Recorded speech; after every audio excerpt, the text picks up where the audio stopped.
नमस्कार, ANB news देख रहे हैं यहाँ पर मैं हूं आपके साथ मुस्कान। स्वागत है आप सभी का एएनबी न्यूज के स्पेशल बुलेटिन अपनों उत्तराखंड में। तो उत्तराखंड की तमाम अहम खबरों का रुख करते हैं विस्तार के साथ।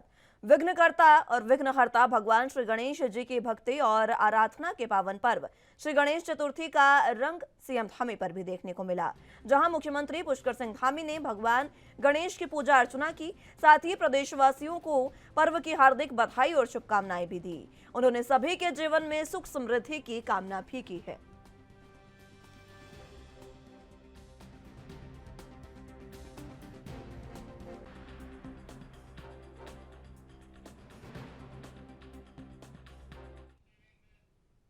मध्य प्रदेश और राजस्थान में आसन्न विधानसभा के मद्देनजर बीजेपी ने अपनी तैयारियों को अंजाम देना अब शुरू कर दिया है। ऐसे में इसी कड़ी में उत्तराखंड के मुख्यमंत्री पुष्कर सिंह धामी का आगामी 2 दिनों तक के लिए इन चुनावी राज्यों का दौरा प्रस्तावित किया गया है। यहां वो विभिन्न विधानसभा क्षेत्रों में जनसभा को संबोधित करेंगे और साथ ही साथ यात्रा के कार्यक्रम में भी शिरकत करेंगे।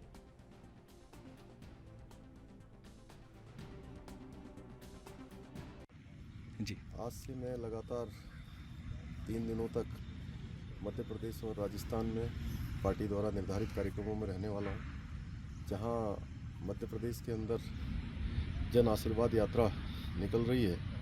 सागर, बीना, खुरई अनेक स्थानों पर उन यात्राओं में सहभागिता करूंगा और राजस्थान में भी कल झालावाड़ क्षेत्र में जो परिवर्तन यात्रा राजस्थान के अंदर भारतीय जनता पार्टी की निकल रही है, उस यात्रा में मैं सहभाग करूंगा।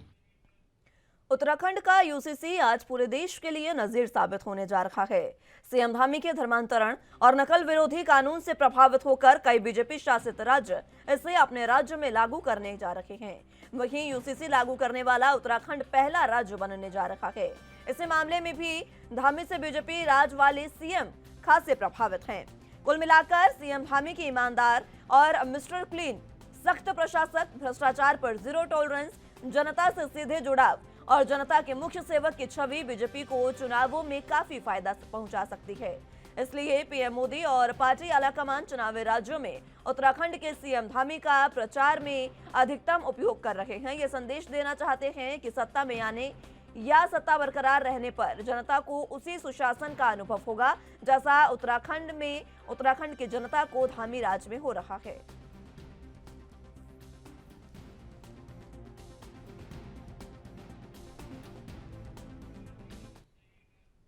अक्टूबर में प्रदेश में धान की खरीद होने जा रही है, जिसको लेकर सरकार ने तैयारियां तेज कर दी हैं। खाद्य आपूर्ति मंत्री रेखा आर्य का कहना है कि इस बार 2100 रुपए प्रति क्विंटल के हिसाब से धान की खरीद की जाएगी। देहरादून, हरिद्वार, उधम सिंह नगर में धान खरीद के केंद्र खोले जा रहे हैं। उनका कहना है कि किसानों को धान की बिक्री करने से किसी तरह का कोई परेशानी न हो, उसको लेकर प्लान तैयार किया गया है। दिसंबर तक इस बार धान की खरीद की जाएगी। आपको बता दें कि उत्तराखंड में हरिद्वार और उधम सिंह नगर में सबसे ज्यादा धान की पैदावार होती है।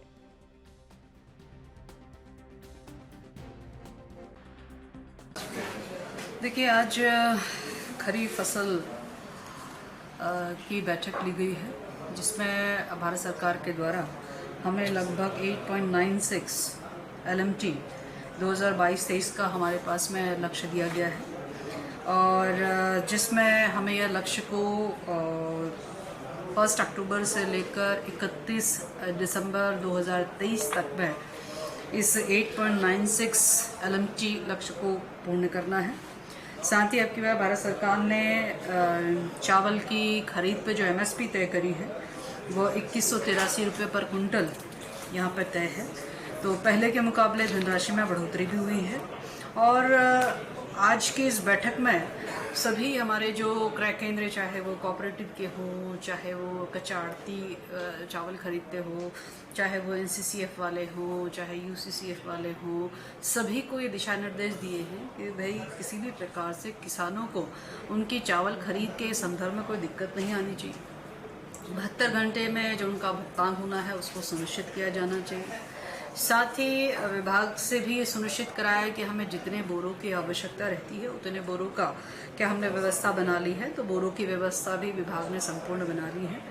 अब की बार चावल खरीद के अलावा इसी सीज़न में 1 अक्टूबर से लेकर 31 दिसंबर तक में रागी का उत्पादन जो हुआ है उसको लेके भी जो है लक्ष्य तय किया गया है। और भारत सरकार ने अब की बार जो है वो रागी के लिए ये साफ निर्देश दिए हैं कि वह 1 अक्टूबर से दिसंबर 31 तक में उसको कर लिया जाए। और रागी का जो 23-24 का है वह 1.26 LMT जो है वो हमारे को भारत सरकार की ओर से।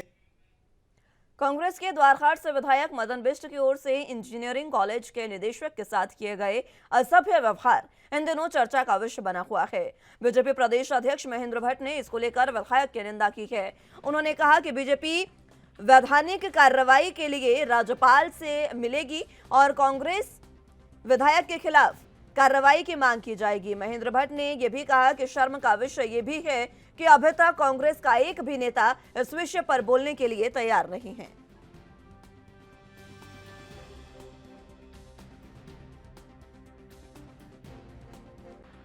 कार्रवाई करने में इतनी देरी क्यों लग रही है? खाली आप लोग प्रदर्शन कर रहे हैं। देखिए क्या है कि वैधानिक कार्रवाई करना ये सरकारी तंत्र का, प्रशासन तंत्र का काम है, वो भी होगा, लेकिन लोकतंत्र के स्तंभ को सही दिशा देना ये जनता भी काम होता है। और जनता आज जो प्रकार का माहौल पैदा करेगी, कांग्रेस को सबक सीखना चाहिए और हम लोग आज महामहिम राज्यपाल से मिलने वाले। अच्छा, कांग्रेस के द्वारहाट विधायक मदन बिष्ट द्वारा एक अधिकारी के साथ अभद्रता मामले में बीजेपी प्रदेश अध्यक्ष ने कहा कि उन पर कार्रवाई करना प्रशासन का काम है और उनके खिलाफ प्रदर्शन करना पार्टी कार्यकर्ताओं का काम है। इस मामले में हम राज्यपाल से मिलेंगे। वहीं कांग्रेस ने पलटवार करते हुए कहा कि बीजेपी कांग्रेस विधायक मदन बिष्ट पर कार्रवाई की मांग करने के लिए राजभवन जा रही है। ठीक है, लेकिन बीजेपी की कथनी और करनी में फर्क है।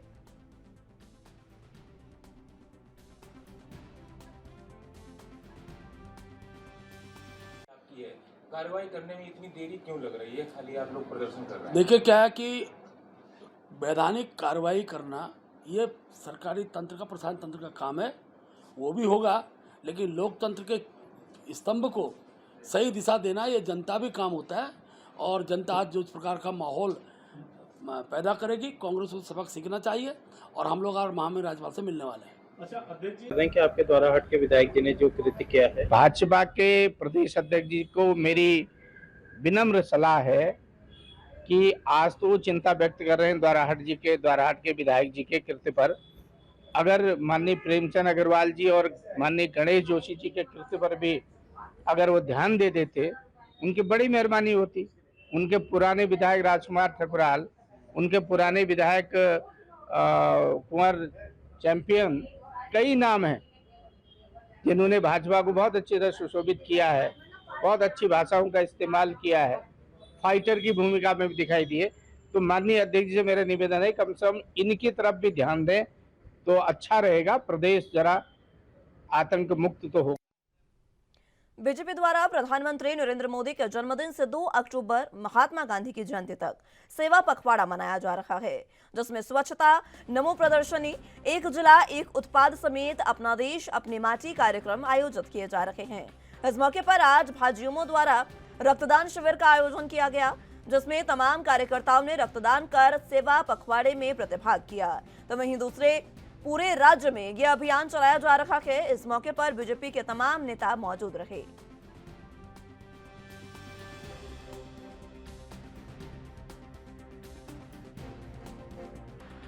प्रधानमंत्री नरेंद्र मोदी जी का 17 सितंबर को जन्मदिन था। तब से लेकर महात्मा गांधी जी के जन्मदिन तक 2 अक्टूबर तक भारतीय जनता पार्टी परिवार और पूरे देश के अंदर अपने सेवा के कार्य कर रहे हैं। और सेवा पखवाड़े के रूप पर हम अपने जितने अपने युवा मोर्चा के कार्यकर्ता हैं वो ब्लड डोनेशन का काम कर रहे हैं, ऐसे स्वच्छता के कार्यक्रम कर रहे हैं, आयुष्मान कार्ड इत्यादि के हम कैंप लगा रहे हैं। और लगातार 2 अक्टूबर तक महात्मा गांधी के जन्मदिन तक 17 तारीख से लेकर 2 अक्टूबर तक हमारा ये सेवा पखवाड़े के रूप में पूरे देश के अंदर ये कार्यक्रम मनाए जा रहे हैं। और हमारे सभी कार्यकर्ता इसको पूरी उत्साह के साथ और पूरी ताकत के साथ, पूरी ऊर्जा के साथ इन कार्यक्रमों में सहभागिता कर रहे हैं। हमारे देश के यशस्वी प्रधानमंत्री और विश्व के सबसे लोकप्रिय नेता आदरणीय नरेंद्र मोदी जी के जन्मदिवस के उपलक्ष्य पर भारतीय जनता पार्टी द्वारा यह संकल्प लिया गया कि वे सेवा पखवाड़े के रूप में 17 सितंबर से 2 अक्टूबर तक का पूरा कार्यक्रम चलाएगी।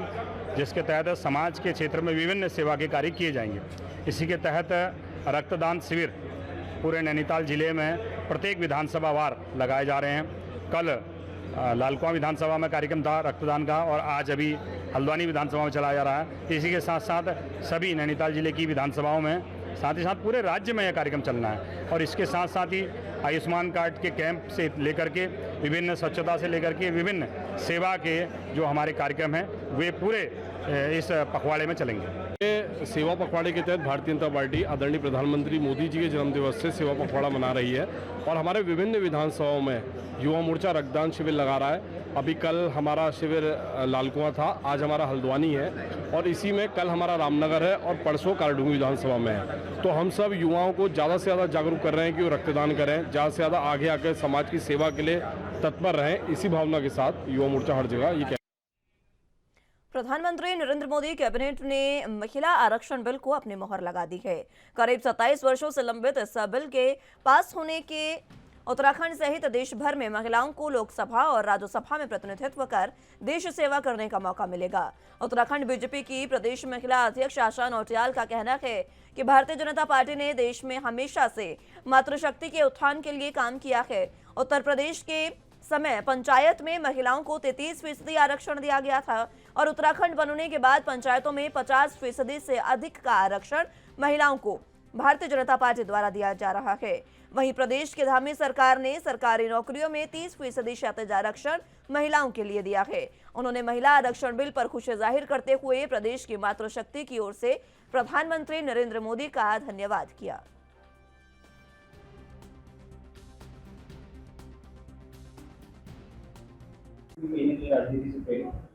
देखिए, जरूर ये राजनीति से प्रेरित है, लेकिन मैं ये बोलती हूँ कि अगर राजनीति से प्रेरित होकर भी मोदी सरकार लास्ट में 9 साल बाद आखिर इस विधेयक को पास कर रही, तो मैं उनको धन्यवाद ही देना चाहूंगी, क्योंकि ये महिलाओं की भागीदारी की बात है। पूरे देश में, पूरे प्रदेश में अगर महिलाओं की भागीदारी अगर सक्रिय राजनीति में बढ़ती, तो मुझे लगता है कि जिस इमोशन के साथ, जिस भावना के साथ महिलाएं काम करती हैं, वो लोगों के बीच में जाके जो काम कर सकती थी, उनको एक मौका मिलने जा रहा है। तो इसके लिए मैं इसको क्रिटिसाइज नहीं करूंगी, मैं धन्यवाद ही देना चाहूंगी प्रधानमंत्री जी का भी, कि जो बिल हमारी माननीय नेता सोनिया गांधी जी लाई थी, उन्होंने उसको आज पास करने का, पुटअप करने का काम किया है। देखिए, ये तो बहुत खुशी की बात है, प्रसन्नता की बात है। मातृशक्ति के लिए हम मोदी जी का मातृशक्ति की ओर से नमन और वंदन करते हैं उनको, कि हमेशा से भारतीय जनता पार्टी ने महिलाओं को आगे बढ़ाने के लिए काम किया है। आप चाहे 33% आरक्षण उत्तर प्रदेश जब हमारा था तब महिलाओं के लिए पंचायतों में दिया गया। उसके बाद हमारा जब उत्तराखंड बना, यहाँ पर 50 से भी ऊपर पंचायतों में आरक्षण महिलाओं के लिए प्रतिनिधित्व के लिए दिया गया।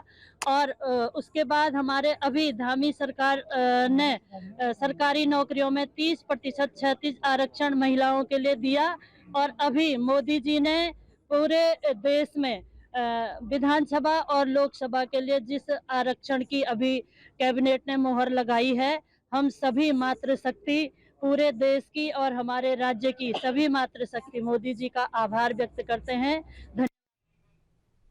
प्रधानमंत्री नरेंद्र मोदी ने केंद्रीय कैबिनेट में विधानसभा लोकसभा में महिला आरक्षण बिल पर अपनी मुहर लगा दी है। वर्तमान में चल रहे लोकसभा के विशेष सत्र के दौरान इस बिल को पेश किया जाएगा, जिस पर देश भर की महिलाओं ने प्रधानमंत्री का धन्यवाद किया। इसी कड़ी में उत्तराखंड बीजेपी की महिला प्रदेश अध्यक्ष आशा नौटियाल ने प्रधानमंत्री मोदी का आभार व्यक्त करते हुए कहा कि बीजेपी हमेशा महिलाओं के उत्थान के लिए कार्य करती है, चाहे वो उत्तर प्रदेश के समय पंचायतों में आरक्षण देना हो या फिर उत्तराखंड के समय।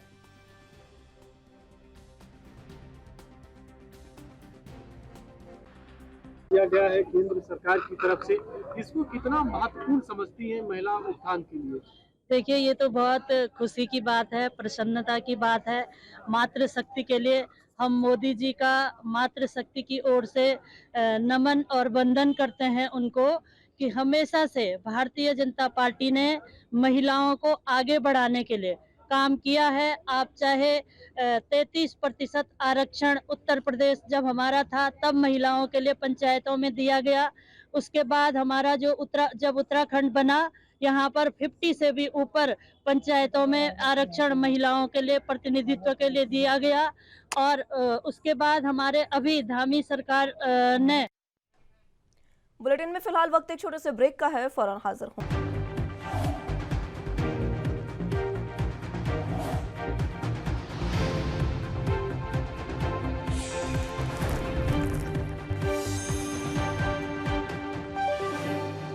ब्रेक के बाद एक बार फिर से स्वागत है आप सभी का। तो अगली अहम खबरों की ओर रुख करते हैं।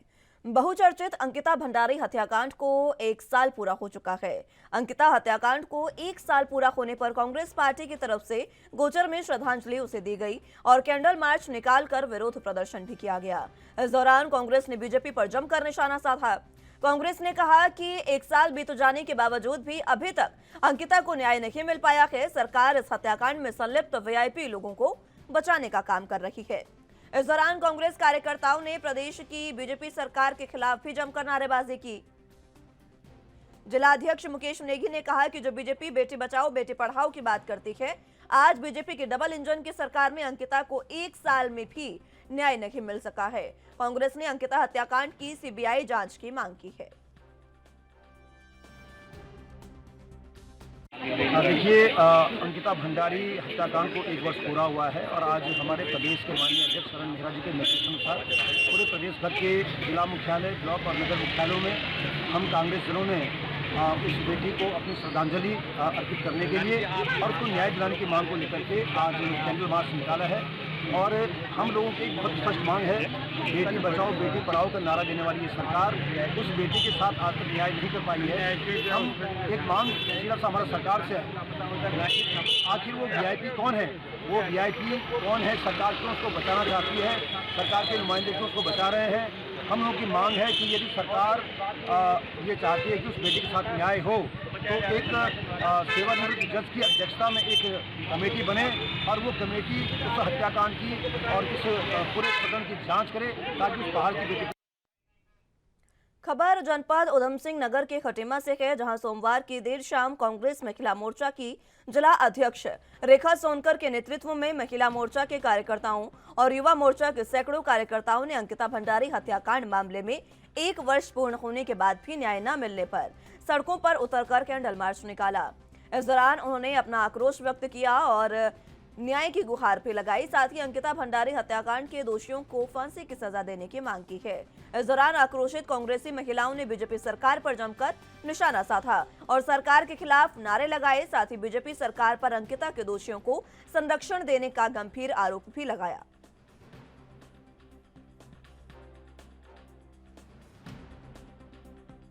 हम लोगों ने इसलिए जुलूस निकाला है क्योंकि पिछले 1 साल से हम सभी लोग अंकिता भंडारी हत्याकांड के लिए लगातार प्रयास कर रहे हैं, जो कि उन्हें फांसी की सजा दी जानी चाहिए। और आज उसके 1 वर्ष पूर्ण होने पर हम सभी लोगों ने कैंडल मार्च निकाला है और उसको श्रद्धांजलि देने के लिए खटीमा क्षेत्र के सभी लोग आए हुए हैं। और हम लोग सभी की मांग है कि उस बेटी को न्याय मिले जिसने इस छोटी सी उम्र में कुछ देखा भी नहीं था और उसके साथ इतना बड़ा कांड हुआ। और जबकि पता है कि सफेद पोस्ट कौन है, उसके बाद भी न्याय नहीं मिल रहा है। तो इसलिए हम लोग सभी भाजपा सरकार को बहुत बहुत मुर्दाबाद करेंगे, बार बार मुर्दाबाद करेंगे, क्योंकि उनकी सरकार है और उन्हें लगातार पता है कि क्या उसके बाद भी उसको न्याय नहीं मिल रहा है। हम चाहते हैं कि वीआईपी को, जो वीआईपी है वहाँ पर उसको तुरंत फांसी की सजा दी जाए और उससे सामने लाया जाए कि कौन वीआईपी नेता है जो वो सामने नहीं आ रहा है। हमारी यही मांग है, हम उसको आज श्रद्धांजलि नहीं कुछ नहीं, इससे कोई फर्क नहीं पड़ता है। कहना कथनी और करनी में भाजपा सरकार की कथनी और करनी में बहुत अंतर है। कहते कुछ है, करते कुछ है। हो सकता है कि अभी मामला शांत हो जाए, इसलिए उन्होंने ये नाम रखा हो कॉलेज का। रोक भी सकते, आरोपी को पकड़ो, मेन मकसद है आरोपी को। राजधानी देहरादून में डेंगू लगातार बढ़ता जा रहा है। ऐसे में नगर निगम की सभी तैयारियां फेल साबित हो रही हैं। नगर निगम के नगर आयुक्त मनोज गोयल ने बताया कि लार्विसाइड और फॉगिंग का कार्य लगातार निगम के द्वारा किया जा रहा है। जो गड्ढे अभी भी सड़कों में हैं उनको निगम द्वारा मॉनिटर किया जा रहा है और मशीनों के द्वारा उनको भरने का काम भी सुबह जल्दी किया जा रहा है। वहीं उन्होंने बताया कि आशा वर्कर्स के माध्यम से भी अधिकतर वार्डों में लार्वासाइड का प्रयोग किया जा रहा है। वहां नगर आयुक्त ने बताया कि शहर के अंदर अगर बड़ी बिल्डिंग और होटल में लार्वा मिल रहा है तो ऐसे होटल और बड़ी बिल्डिंग्स का चालान भी किया जा रहा है। ऐसे में लोगों को खुद भी जागरूक होना चाहिए और अपने आसपास पानी जमा ना होने दें।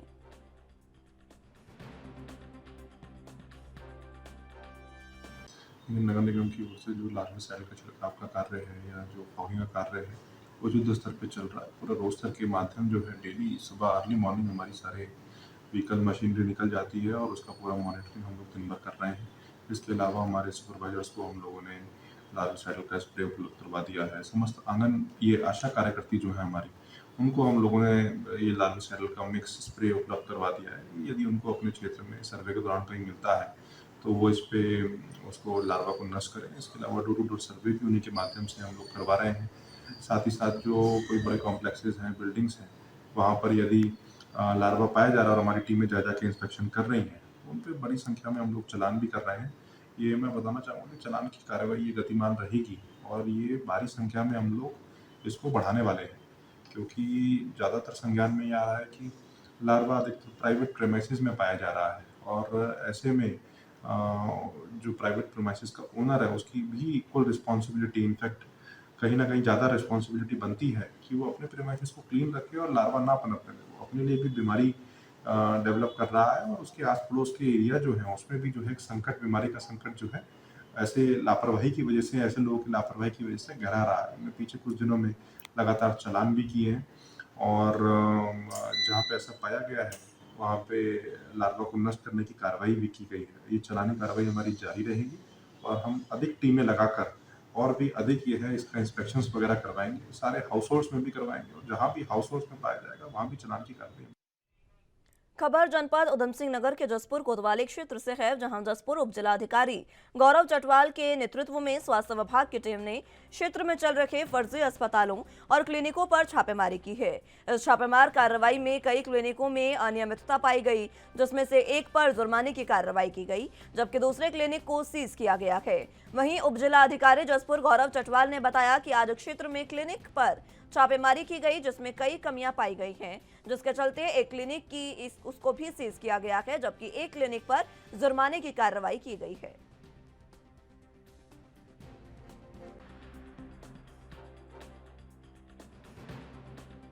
एक स्वागत मंडल डॉक्टर साहब हैं, ENT हैं और उनके द्वारा बिना क्लिनिकल एस्टेब्लिशमेंट एक्ट में पंजीकरण कराए बिना वहाँ पर इलाज किया जा रहा था। तो हमारे द्वारा उनको चेक किया गया तो उनको फिर फाइन किया गया है और साथ में उनको ये कहा गया कि ये रजिस्ट्रेशन के पश्चात ही अपना क्लिनिक जो आगे ऑपरेट करेंगे। इसके अलावा एक जगह हमें एक ऐसे डॉक्टर भी मिले जो कि डिप्लोमाधारी थे, लेकिन उन्होंने अपने नाम के आगे डॉक्टर लगा रखा था, तो उनका जो क्लिनिक था वो सीज किया गया और उनके खिलाफ जो है जो हमारे प्रभारी चिकित्सा अधिकारी हैं शर्मा जी, उनके द्वारा जो है नियमों के अंतर्गत उनको उस पर कार्रवाई की गई, क्लिनिक भी सीज किया गया।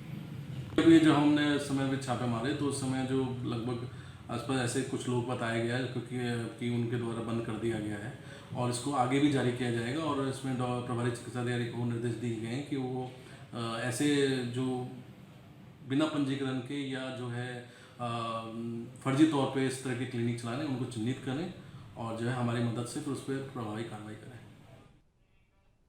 फिलहाल के लिए मेरे साथ इस बुलेटिन में बस इतना ही। तमाम अहम खबरों के लिए आप देखते रहिए ANB न्यूज़। नमस्कार।